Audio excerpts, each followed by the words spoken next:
So I'm very, very happy to welcome Sir John Polkinghorne to the podium. This is his second visit to Eastern Nazarene College. We hope it will be followed by one or two more before he goes on to learn firsthand as an experimentalist about the eschaton. Sir John.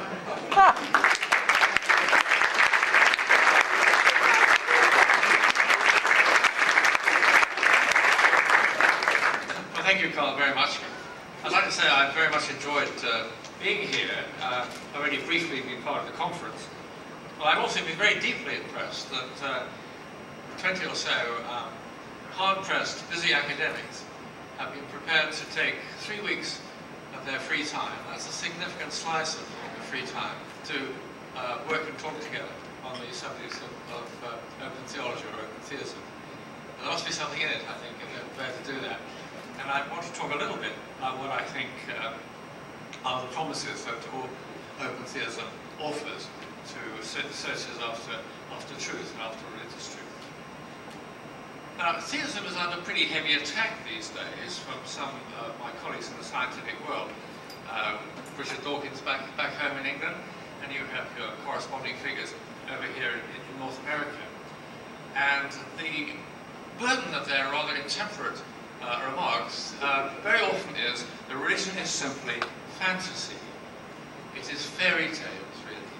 And that belief in God is about as irrational and ill-founded as belief in the tooth fairy. And Alistair McGrath, who was actually at seminary with me, in his robust little book called The Dawkins Delusion, which is a response to Dawkins' The God Delusion, points out that very few people are converted in adult life to believe in the tooth fairy, but significant numbers of people are converted to believe in God in their adult lives. So there can't be quite an exact correspondence between the two. In fact, I think there's no correspondence whatsoever between the two. And we have to make a response to that. And the response that we have to make is to insist that the question of truth and the unblinking encounter with reality is essential to religious exploration as it is to scientific exploration. The question of truth is central to religion. Religion can do all sorts of things for you. It can comfort and strengthen and inspire you in life and indeed in the approach of death. But it can't really do any of those things unless it is actually true. So that the question of truth is absolutely essential.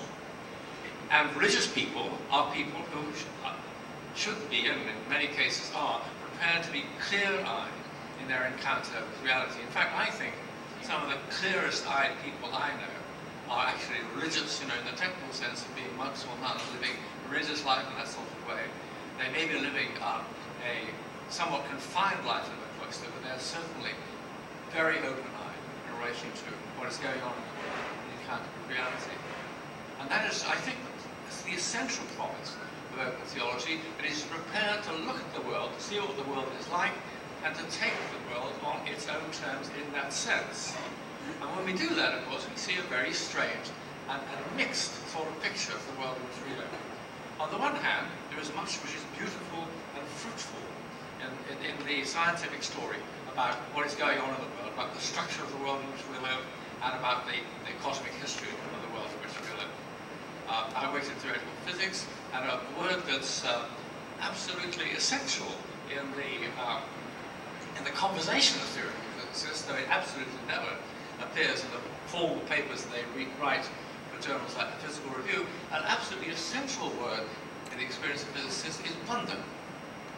It's doing research in physics, like most worthwhile activities, has its pretty fair share of routine, has its pretty fair share of frustration, as the good ideas in the morning prove less persuasive in the cold light of the afternoon. It's hard work, and what the reward that we get for it are the occasional and deep experiences of wonder at the rationally beautiful and rationally transparent structure of the world that is revealed to our inquiry. So we live in a world that is wonderful in its structure and has been astonishingly fruitful in its history. And we're thinking a little about that this morning. We're thinking that the universe, as we observe it and experience it, started in the singular event of the Big Bang some 13.7 billion years ago, And it started extremely simple. The very early universe is almost uniform, expanding ball of energy, about the simplest physical system you could think of. That world that started so simple has now become very rich and complex, with you and me, actually, the most complicated consequences of its evolving history, at least that are known to us. Henry Rawson is a friend of mine, who writes books about science origin. One of his books says, when an astronomer looks through a telescope at a distant galaxy, he or she should remember that the most complex system in the whole universe that we know about is 6 inches this side of the eyepiece, inside the skull of the astronomer. The human brain has 10 to the 11th neurons, about the same number of stars there are in the Milky Way, and about 10 to the 14 connections between them. It's a fantastically complex system. So the world that started as a ball of energy is now the home of saints and sciences. That's an astonishingly fruitful history. And raise the question that maybe there's something happening in the course of that history. That's one side of the story, but there is, of course, another side of the story. The world is not only rich and beautiful and fruitful, but it's also messy. It is full, for example, of blind alleys. The biological history of life is full of extinctions and catastrophes of one sort or another. We live in a world that is not only fruitful, but is also full of suffering, and there is a connection between the two. So the picture we have of the world is a strangely ambiguous picture. We live our human experience. We have, I think, quite deep human intuitions of hope. A book I'm very fond of is Peter Berger's little book, A Rumour of Angels, which some of you will know, which takes everyday events and says, stop a minute, think about them. Don't take them on the surface, think about what's going on in them, and suggest that when you do that, you'll sometimes find that very deep signals of transcendence, as he calls it, lie there. One of his stories is a child wakes up in the middle of the night, the parent goes to comfort the child, the parent says to the child, it's all right.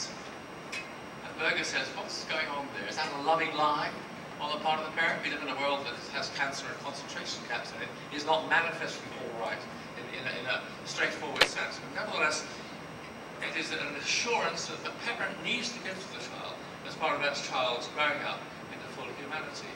I don't think it is a loving lie. So we have intimations of hope that we know we live in a world which is subject to transience and decay, a world of inevitable death.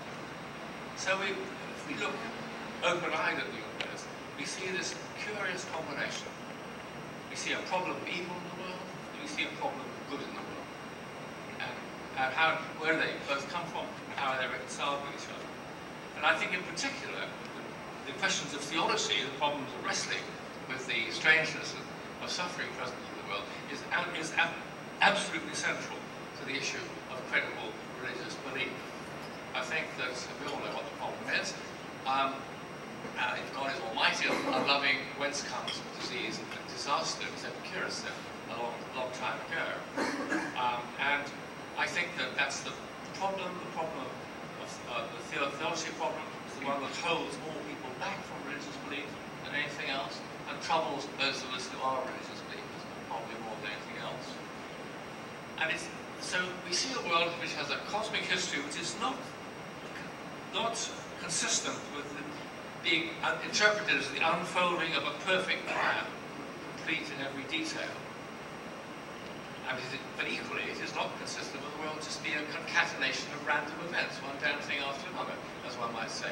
We live in a world that seems to have signs of meaning and signs of frustration and meaningless. And what are we to make of that?